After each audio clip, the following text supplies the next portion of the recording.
Bismillahirrahmanirrahim.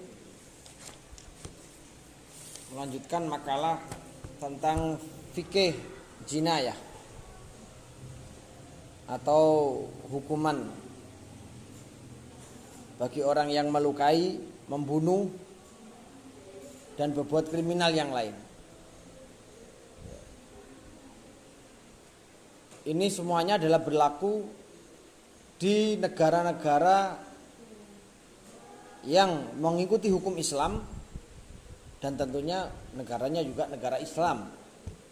Ya. Nah, pertanyaannya sekarang, negara Indonesia ini termasuk negara Islam apa bukan? Ya. Dulu sebelum ada rumusan dari para kiai sepuh termasuk Hasyim Asy'ari, Yai Wahab Asrullah dan seterusnya, itu merumuskan dulu Indonesia atau yang dikenal dengan tanah Jawa ini pantas dan layak enggak untuk disebut sebagai Baladul Islamiyah. Singkat cerita, keputusan terakhir finalnya itu bukan dan tidak bisa dikatakan sebagai Baladul Islamiyah atau Biladul Islamiyah. Kenapa? Karena negara Indonesia itu dulu sejak awal mula Indonesia itu bukan dihuni oleh orang-orang yang muslim atau orang-orang yang memang sudah punya agama seperti yang kita ikuti ini. Tapi mereka ini awal mulanya adalah beragama Buddha dan Hindu. Kemudian datanglah pedagang-pedagang Gujarat, pedagang-pedagang Arab, Timur Tengah sampai ke Wali Songo. Akhirnya berubah 180 derajat. Indonesia yang awalnya beragama Hindu dan Buddha malah menjadi 90% beragama Islam. Nah, sekarang seperti negara Spanyol, kalau dulu namanya Damaskus, itu dulu adalah negara yang mayoritas muslim. Tetapi di akhir-akhir ini berbalik menjadi 90% lebih dihuni oleh orang-orang non-muslim. Tetapi dia tetap dikatakan Biladul Islamiyah. Karena awalnya yang menggagas atau merintis itu adalah orang-orang Islam. Nah, makanya Indonesia itu tidak pantas dan layak sebagai Darul Islamiyah, tapi Darussalam, negara kedamaian, bukan negara Islam. Banyak sekali kitab-kitab yang menerangkan, termasuk salah satunya adalah kitab Bughyatul Mustarsyidin. Jadi Indonesia itu hukumnya tidak masalah, tidak apa-apa ketika mereka memilih hukum demokrasi, bukan hukum Islam. Tetapi ada tetapinya. Itu semuanya dikembalikan pada maslahatur ra'iyah, dikembalikan pada kebijakan-kebijakan pemerintah. Kalau memang pemerintah itu membuat kebijakan yang diambilkan dari Al-Quran, itu juga tidak masalah dan itu bagus. Apalagi melihat kondisi-kondisi di zaman sekarang, itu sangat memprihatinkan. Dan sangat-sangat butuh untuk meniru dan mengaplikasikan, menerapkan hukum-hukum yang sudah ditentukan oleh Allah di dalam Al-Quran. Insya Allah kejahatan kriminal di Indonesia akan terminimalisir sampai seakar-akarnya. Karena kalau kita melihat ketentuan hukum yang sudah ditentukan oleh Allah, itu sangat tegas dan keras. Bukan kejam loh ya, beda kejam dengan keras itu. Tegas dan keras. Ketika ada orang yang mencuri, yang sudah mencapai satu nisab bolehnya dia dipotong tangan.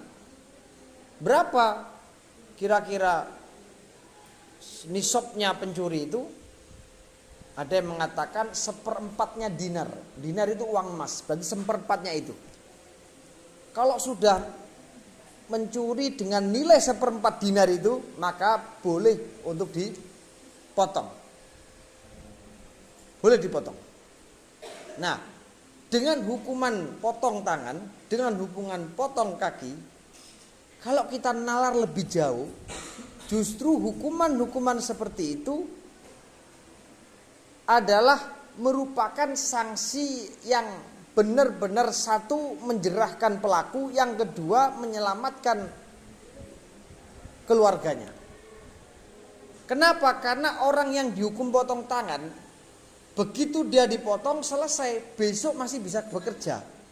Tapi kalau orang potong tangan, misalkan koruptor, di penjara, maka keluarga mulai dari anak istrinya, karena dia itu adalah tulang punggung dalam keluarga, maka secara otomatis anak dan istrinya terlantarkan. Dan ini yang akan menjadi menjadi hal yang menyusahkan di antara para keluarga. Loh, ini loh hikmahnya hukuman potong tangan kepada pelaku pencuri. Dia tidak dipenjara, tapi langsung potong tangan, selesai kan? Daripada di penjara, itu nanti ada kemungkinan, mohon maaf, ada hal-hal yang bisa dianggap curang. Wis divonis di penjara 20 tahun, tapi karena dia bisa menebus 1 M misalkan, maka 20 tahun bisa dikurangi menjadi 5 tahun. Itu nggak enaknya di penjara itu begitu. Kalau orangnya kelas, orangnya punya uang, orangnya kaya raya, itu dalam tanda petik bisa saja hakim itu disuap. Ketika hakim ini tidak bisa suap, maka dia akan naik banding. Naik banding itu kadang-kadang tujuannya golek hakim sing iso dinegosiasi. Repotnya kan begitu. Tapi kalau sekali potong tangan, selesai kan? Kowe ngomong apa? Lha kok wani nyolong maneh, besok potong kaki sebelah kiri.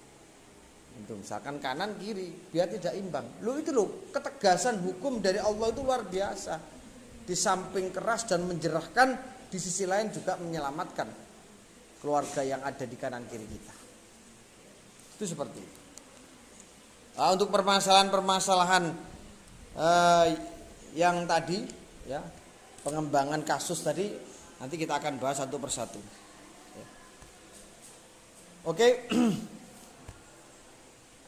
Saya ambilkan dari salah satu kitab tentang masalah jinayah. Jinayah itu lebih umum kesannya daripada menggunakan lafadz yang lain. Ya. Jinayah itu akan mencakup tentang istilah qatlan au qat'an au jarhan. Kalau kita menggunakan istilah jinayah berarti nanti pembunuhan juga masuk.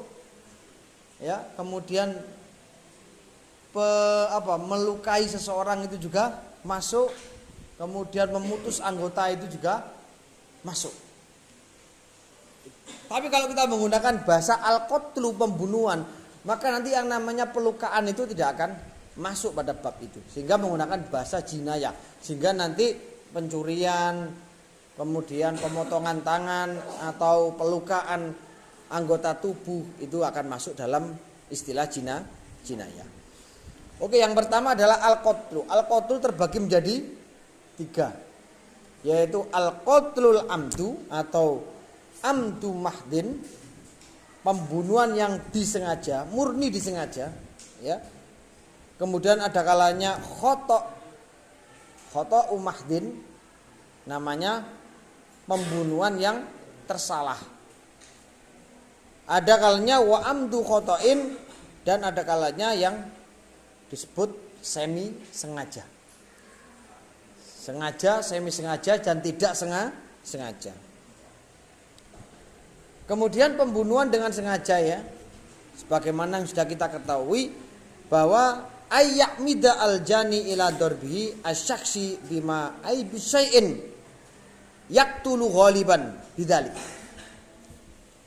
Pembunuhan sengaja adalah orang atau pelaku pembunuh yang berusaha membunuh seseorang dengan menggunakan alat yang biasa digunakan untuk membunuh. Itu namanya pembunuhan sengaja. Kalau pembunuhan semi sengaja adalah pelaku itu sengaja melempar atau sengaja melempar sesuatu atau memukul sesuatu kepada seseorang dengan menggunakan alat yang tidak biasa dipakai membunuh. Kowe tak sawat kapur, anak wong saat kapur mati. Nah itu kan nggak biasa kan? Ini semi sengaja, tapi dia sengaja memang melempar, dilala kok mati, kena kapur mati. Nah kapur kan nggak mungkin bisa membunuh secara adatnya, tapi kok mati, nah itu namanya semi sengaja. Nah yang ketiga adalah tidak sengaja. Itu adalah orang yang melempar sesuatu dengan sasaran yang sudah dibidik, tetapi dia salah sasaran atau mengenai seseorang yang bukan menjadi sasaran. Nembak manuk dadak kleru wong. Nah itu namanya tidak sengaja. Dah. Maka konsekuensi bagi orang yang membunuh dengan cara sengaja fayajibu al-qut ail qisas alaihi asy-syakhsi al-jan. Jadi orang itu wajib dikisos. Ya, lu. Enteng kalau kita menelusuri atau mendalami secara detail ya atau kita pelajari lagi secara dalam, sebenarnya kisos itu luar biasa, penting banget. Orang membunuh dengan cara sengaja, maka ketentuan Allah itu harus dibunuh. Karena dia sengaja menghilangkan nyawa orang, maka sebagai bentuk ganjaran imbalan atau ganti ruginya, ya nyawanya juga harus dipertaruhkan.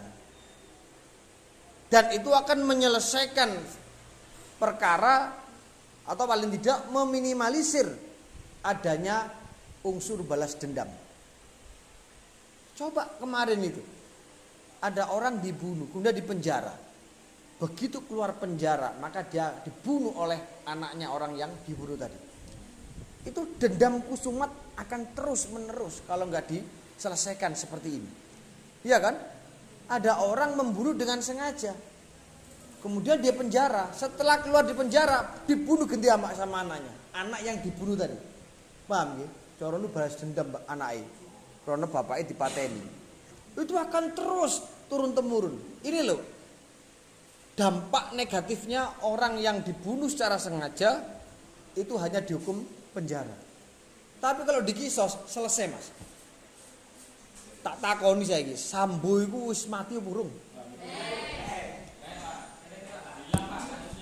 Bulet koyo bola layangan itu. Iya. Repotnya di Indonesia kan ada naik banding itu kan. Lah antara hakim satu dengan yang lainnya kan tidak sama. Gitu loh. Ya. Makanya udahlah, kita akui atau tidak akui, ya, ngaku apa tidak, percaya apa tidak bahwa hukum yang ditentukan oleh Allah Subhanahu wa taala itu sangat benar-benar adil. Benar-benar adil. Kemudian fa'in afa anhu, andai kata keluarganya itu memaafkan pelaku pembunuhan itu, maka tidak serta-merta dia bebas tanpa ada beban. Tetap dia dibebani, diwajibkan membayar diyat mughaladhah. Wajabat alal qatil diyatun mughaladhatun halatan fi malil qatil. Yaitu 100 ekor unta. Misalnya saja 1 ekor unta itu 30 juta, maka 30 kali 100 berarti berapa? Kok 300 juta tuh? 3M tuh. 3M. Gak bisa bayar, itu tanggunganmu sampai mati. Paham ya? Itu seperti itu. Nah nanti kita bahas hukumnya bagi koruptor itu bagaimana. Saya yakin anda ini mendukung koruptor ku pateni ae.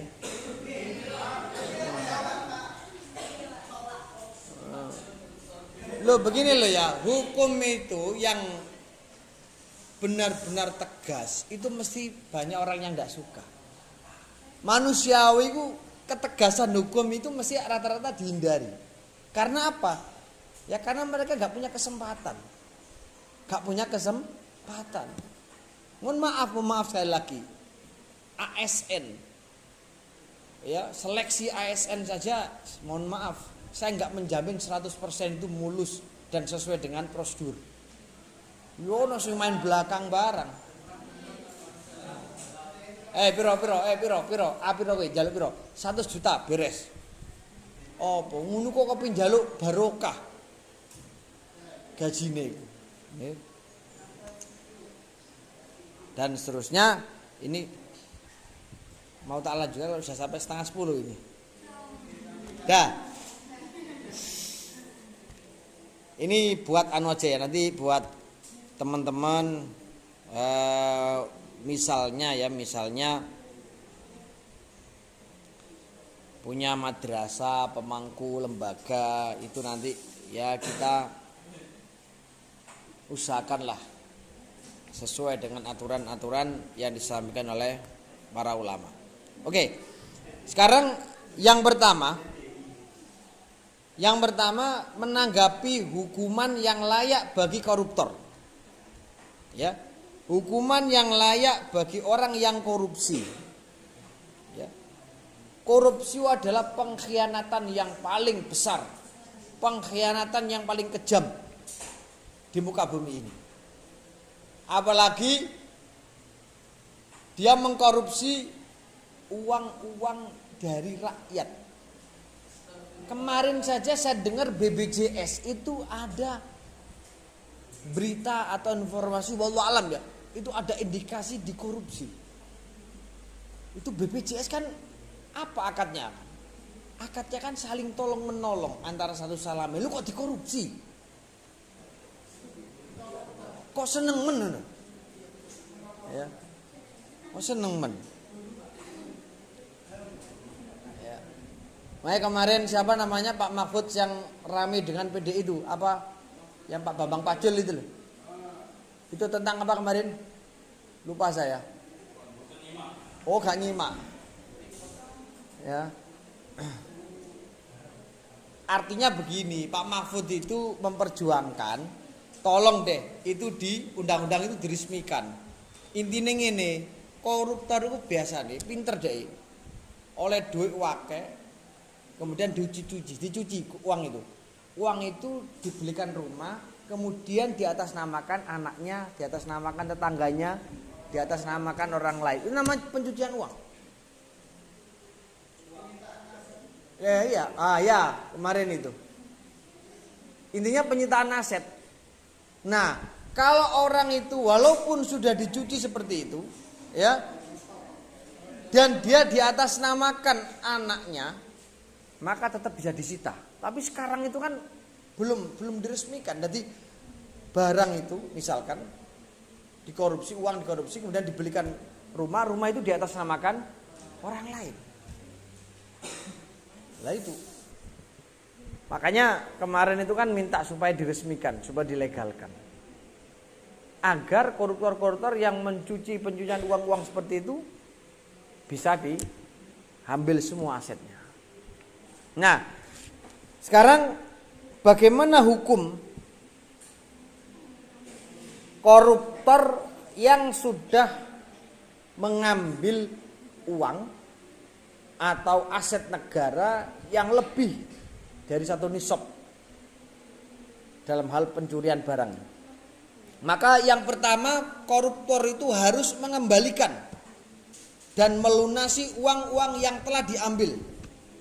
Harus ya dikembalikan. Ya. Kemudian dia boleh dan wajib dihukum potong tangan, bahkan hukuman mati saja. Itu boleh. Saya bacakan ya. Summa ra'aitu fi Minhajul Abidin. Saya pernah melihat keterangan dalam kitab Minhajul Abidin. Minhajul Abidin itu karangannya Imam Al-Ghazali. Lil Ghazali annad dunub allati bainal ibad imma fil mal wa yajibu raddu indal maknabi Fa in ajaza li fakrin istahallahu. Lah, tentang masalah dosa-dosa di antara para hamba, di antara para umat. Yang pertama, ada kalanya dia itu dosa karena harta, yang mencuri itu. Kata Imam Ghazali yang pertama, wa yajibu radduhu indal mumkinah. Wajib mengembalikan ketika ada kemungkinan. Kayaknya duwe, karena entekno yo piye? Dai taek kabeh pisan. Piye balekno ya wis dadi taek.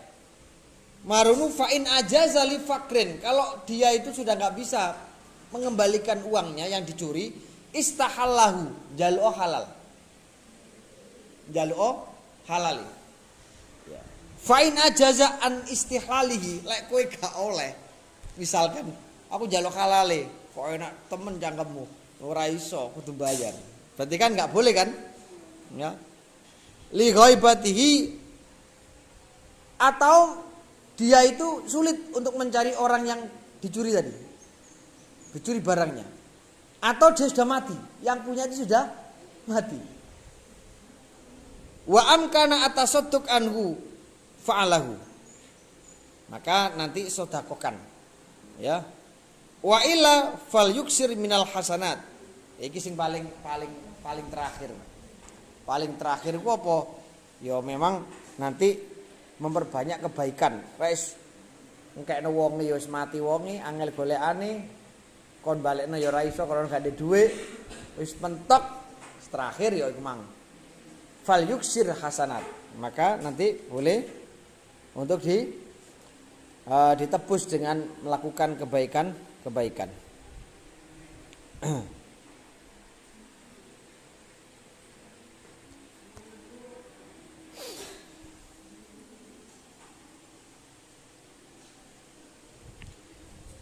Kemudian dalam kitab Al-Khulasah, annahu yajuzu al-qatlu siyasatan li mu'tadil ijram wa mutminil khamri wa da'adil fasad wa mujrimi amnil daulah wa nahwihim.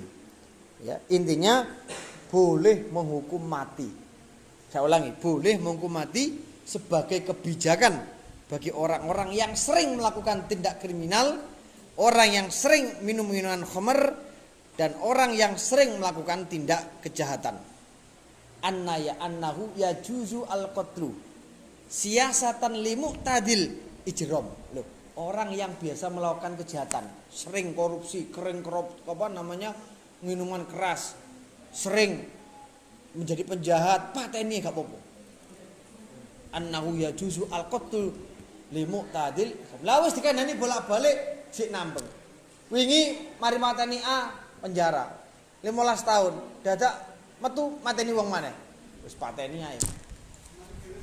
Tapi ya jane ngono ku dipateni langsung kudune. Soale wis mateni wong, maksude sing sak liyane iku bolak-balik ngombe arak ae. Nah, terus bolak-balik napa namine nyolongi dhuwit rakyat ae, bunuh. Siyasatan limuk tadil ijram. Wa mutminil khamri wa da'atil fasad, dan selalu membuat kerusakan, selalu mengajak kerusakan. Maka itu menurut kitab Al-Khulasah hukumnya boleh dibunuh. Nah, sekarang yang belum kita ketahui bagaimana hukum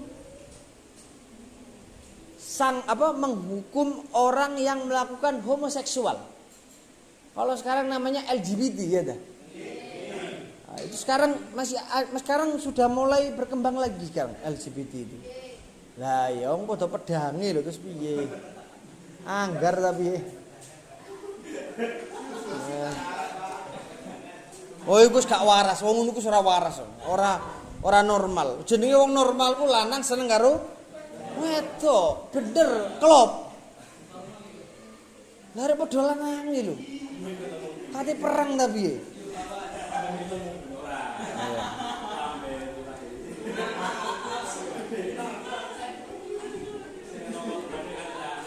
Nah, sekarang saya bacakan biar Anda tahu bahwa di dalam kitab Sunan Ibnu Majah Suyuti itu diterangkan kalau kita yang sering mendengarkan hukuman bagi pezina, lanang karo wedok gitu. Lah sekarang lanang padha lanang. Piyaken ya iso dhek iku liwat. Liwat tuh ngerti. Yo dilebokno nang ngene silite lho maksudnya iku jenenge mesti padha lanang. Gitu. Nek padha ngarep kan enggak mungkin. Itu kan yo sitoke nang guri. Jenenge homoseksual. Nah, makanya dalam kitab itu diterangkan faqtulu al-fa'il wal maf'ul bihi fi syarh sunnah ikhtalafu fi haddil liwat. Para ulama itu khilaf tentang hukuman sanksi bagi orang yang liwat. Liwat itu yo iku mang masih mbek wedok liwat yo iso ae. Yaitu mengumpuli dengan melalui belakang. Ya, menjima melalui belakang. Fadhahaba asy-Syafi'i fi adhari qaulaihi wa Abu Yusuf wa Muhammad ila anna haddal fa'il haddu zina. Dadi wong kuwi hukumane padha karo wong zina. Ingkana muksonan maka yurjamu wa illam yakun muksonan yujladu. Kalau dia mukson berarti dirajam. Kalau dia bukan mukson yujladu mi'ata jildatin. Wa alal maf'ul bih inda Syafi'i ala hadzal qaul jilda mi'atin. Wa taghribi amin rajulan kana aw imra'atan muksonan aw ghairu muksinin. Li anna tamkin fit tubur la yahsunuha fala yalzumu haddal musonat. Jadi yo ngono ku yo di apa di eman-eman dijogo wong liwat niku gak oleh wis dikake nggon dhewe kok ngelbu nggon liya kan gak oleh lho haram niku senajan karo bojo haram sampeyan titeni senajan karo bojo haram hati-hati sampean engko bojone ket dadak wis iku lak nganggur gak iso oleh ya tetap itu haram. So.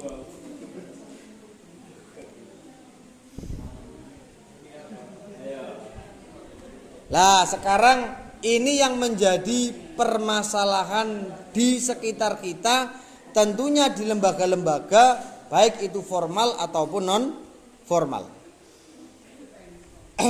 Saya sering mendapatkan informasi bahwa bila pelanggaran itu terjadi di kalangan santri, di kalangan murid yang berada di lembaga pendidikan, misalkan dia bawa HP, yang pertama dijual secara paksa.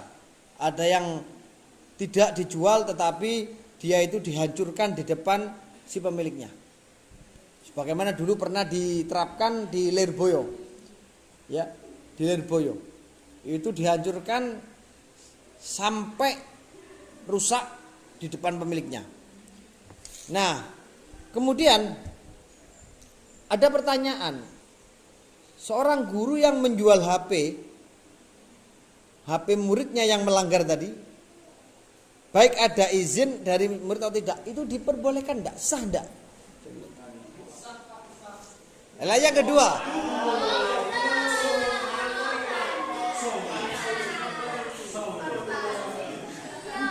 oh iki kok enek jawabane maneh sampean iling-iling. Loh ini soalnya berdasarkan teks saya, berdasarkan referensi, tidak ngawur. Yang kedua, apakah boleh takzir itu dengan menghancurkan HP di depan mata si pemilik HP tersebut karena dia berdalih supaya murid sadar dan jerah. Apakah yang demikian itu termasuk? Apakah termasuk dia ulmal? Apakah tidak termasuk menyanyiakan harta? Sekarang kan banyak toh di depan murid-murid, di depan khalayak, seorang guru kepala sekolah membakar serentetan HP yang sudah disiapkan, dibakar. Nah itu seperti itu bagaimana? Nah sebenarnya begini, tentang masalah denda yang berkaitan dengan harta, itu ulama masih khilaf. Tetapi pentasarufan dari pendendaan atau pentakziran dengan uang itu harus paham. Kowe njaluki duit tapi uang ini harus dikemanakan. Apakah boleh diambil secara pribadi? Boleh gak? Anda setuju nggak? Nggak setuju kan? Ya. Menurut mayoritas ulama Syafi'i, hukumnya tidak boleh. Seperti yang diterangkan dalam kitab Bughyatul Mustarsyidin, I'anut Thalibin, Hasya al-Jamal, dan masih banyak lagi.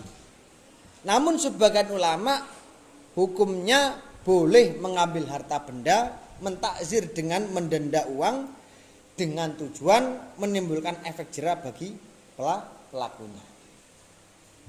Tetapi mohon maaf, sekali lagi mohon maaf, kalau kita mentakzir dengan cara mendenda dengan uang,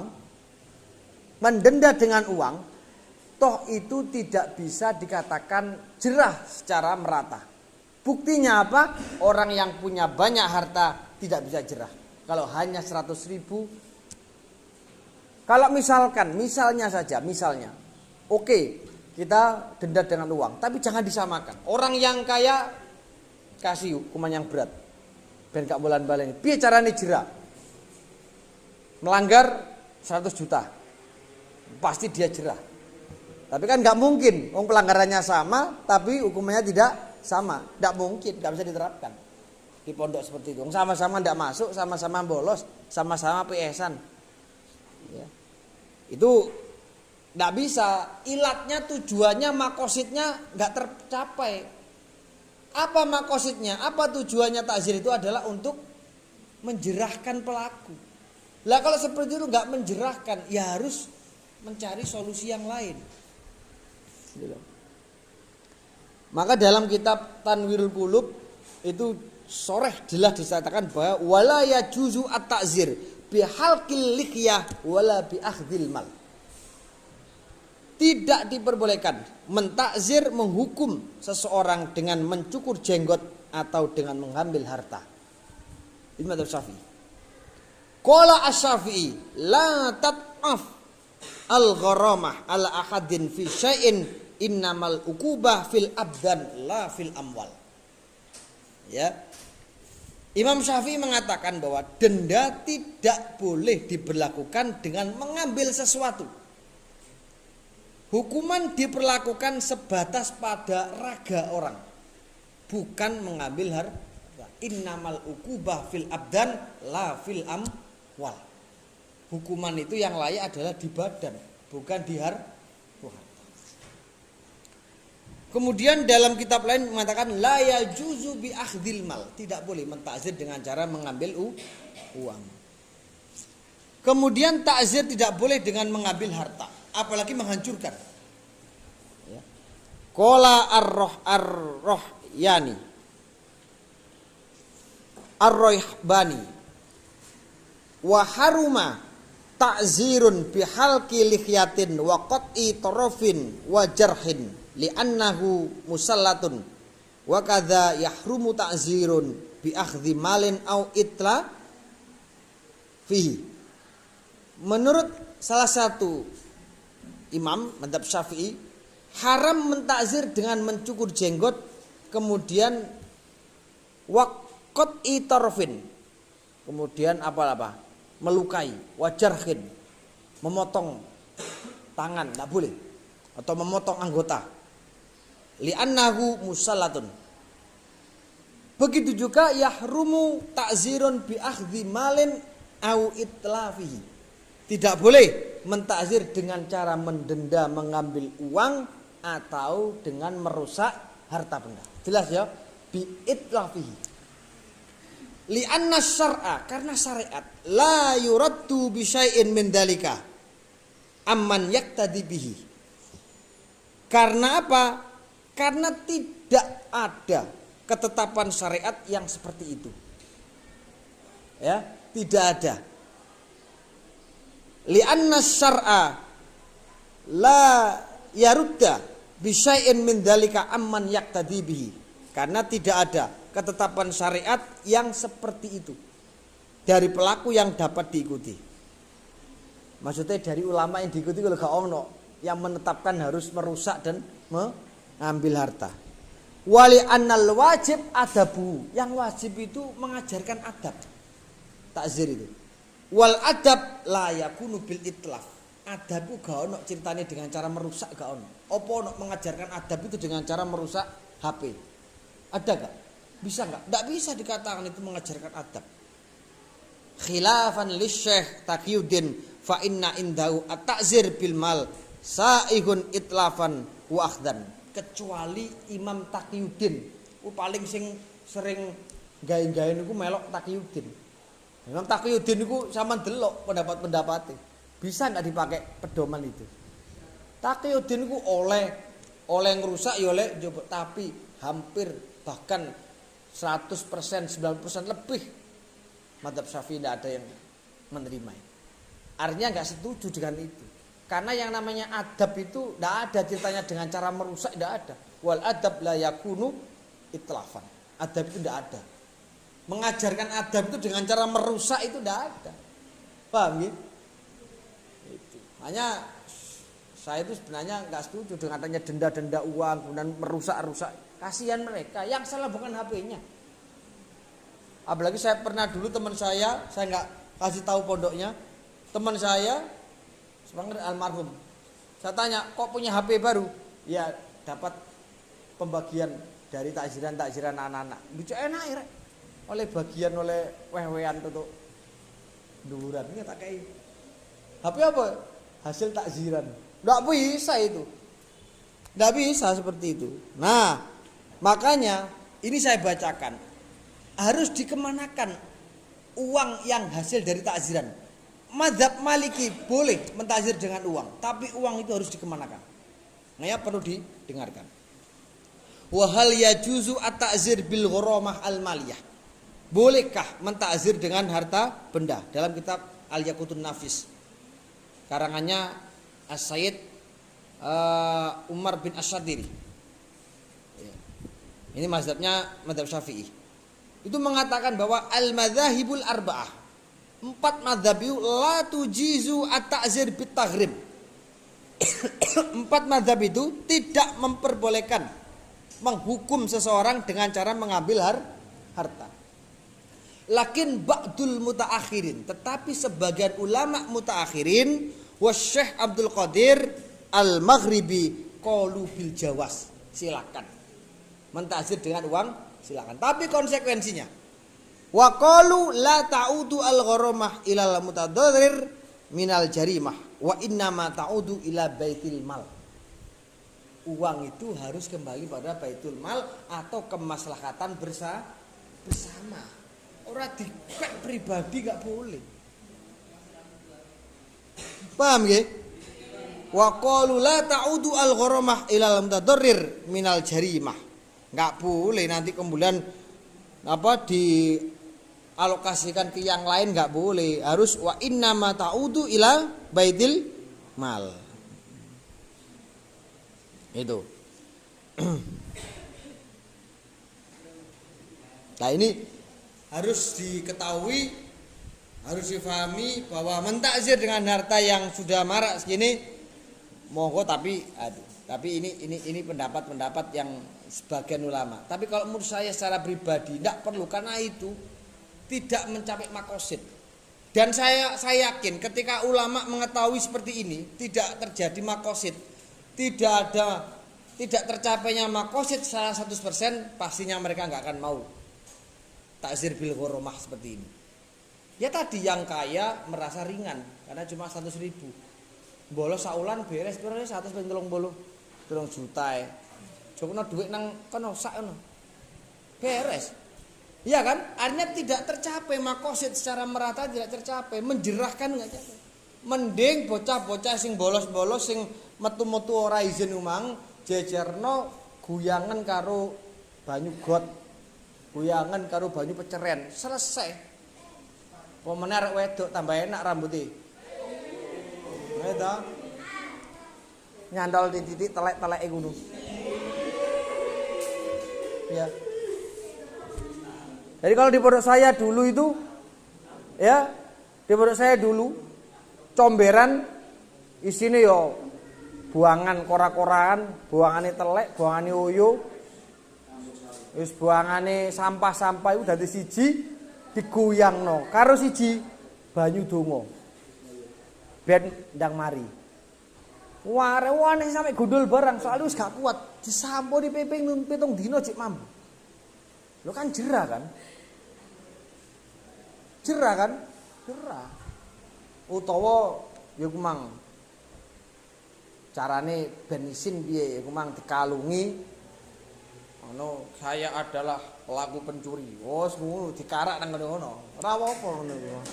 Acak ya. Ya.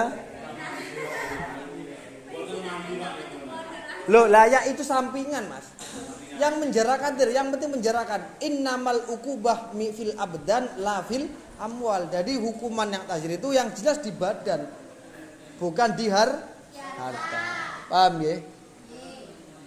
Ini kalau kira enek wong ngono ku tak tolak, tak bantai. Karena takzir ku ya ngono mang, tujuane ben jerah gak dilakoni mah. Pun niki zina ghairu muhsan apa saja jenisnya, dan zaman sekarang zina ghairu muhsan itu yang condong seperti apa? Ya ghairu muhsan ku gorong rabi lho, Pak. Kaya uang gorong rabi padha karo gak rabi. Ya. Wong gendaan sampai kumpul ngono lho. Sing gak kuat nahan nafsu makane jo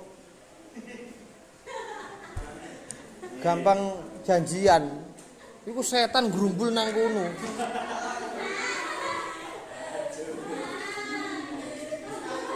Bisa. Saya itu yakin, hakul yakin, ya. Orang itu kalau terlalu sering janjian, terlalu sering ketemu berduaan, itu pasti nggak mungkin nggak ngelakuin apa-apa. Mbok kuwi ngambung, mbok iku ngrangkul, mbok iku gandeng, mbok iku opo, wis macem mesti ngono ku. Makane aja sering-sering, wis ora usah. Lek iso iku ora usah. Lek kowe anjene temenan, budhalo nang ngene omahe wong tuwa. Pak, ngapunten, Pak. Pindah silaturahim kaping kali kula badhe nyuwun putri jenengan. Ngono terus mari lamaran aja mok rendang-rendang iku gak kurang halal jian. Ora saikon model wis dilamar, mbuh melete. Kuwocengi nang ndi-ndi. Batenku bedes wong iku gurung. Wong gurung halal kok di halal-halalno gitu. Ojo. Iku jek punya kesempatan setan itu karena itu belum halal. Tapi rek wis halal, kowe wis akdun nikah halal, setan sudah menyerah. Dia tidak akan menggoda dari sisi itu lagi. Tapi lebih meningkat lagi. Rumah tangga yang dihancurkan adalah apa? Mereka berani selingkuh, mereka berani mendustakan suaminya dan seterusnya banyak. Itu berganti. Karena dia sudah halal, ngapain saya goda? Gitu. Enggak ada gunanya. Dan nanti kalau belum mukson, belum nikah kok sudah berzina, maka wajib dicambuk sebanyak 100 kali. 1 kali cambukan harus memar. Sekali itu harus melendung. Harus memar. Saya pernah lihat kok. Dicambuk bokongnya sampai gak rupa bokong. Jadi terus keleceran jitah kabeh. Oh, kapok, cek kapok. Wono, mohon maaf ya, ini kejar cerita mawon. Ada orang yang melanggar.